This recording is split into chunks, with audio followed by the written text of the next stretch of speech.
Pathetic how a boy opted for suicide after losing 7 million naira in Sars Unlawful Detention. A Nigerian mom has shared the sad story of how her son Seyi Akinade killed himself after losing 7 million naira in forex trading following his arrest and illegal detention by Sars operatives. We report that Mrs. Funmilayo Akinade, on Thursday, November 12, told the judicial panel in Ogun State that her son was a student of the Federal University of Agriculture Abeokuta FUNAAB. She said on February 3 this year, operatives from the Zonal Intervention Squad of SARS, a police formation at Obada Oko, near Abeokuta, allegedly raided her son's hostel and arrested he and some other students. The distraught mother said after the unwarranted arrest of her son, he became depressed and drank a poisonous liquid later confirmed by a medical doctor to be the insecticide brand, Sniper. Recounting his experience, a witness and a friend of the deceased, Damilare Adejiro, who was also among those arrested by the disbanded SARS operatives, said. On February 3, 2020, Inspector Babajide Adebusui and his 3 other colleagues raided and arrested all the 17 students staying inside Chocolate City Hostel at Camp Abeokuta, detained and locked us all night inside the cell at the station.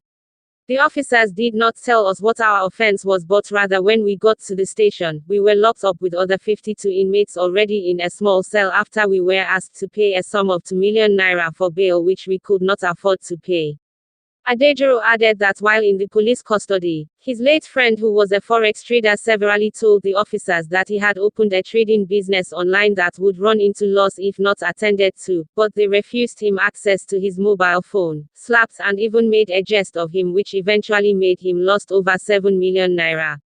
Adejiro added that before his friend committed suicide on April 22, 2020, he went on his Twitter page and wrote severally, "This is my story in case anyone is wondering why I did it." He told the panel that on Seyi's last day on earth, he wrote, "I guess it's goodbye now, no one heard my cry for justice and this had to happen haha by World." Adejiro appealed to the panel to ensure that justice is done in the matter and also requested that the parents of his deceased friend be compensated for the huge loss that led to the death of Mr. Seyi Akinade. Another witness, Olaleye Adejare, who was the landlord of the deceased, confirmed the incident, saying the police officers eventually collected 120,000 naira before releasing the students without any just cause. Reacting to their testimonies, the respondents, Inspector Babajide Adebusui said they arrested the victim, but it was because they got information that some people were smoking Indian hemp in the house even though the deceased, as well as his friend, were not culpable.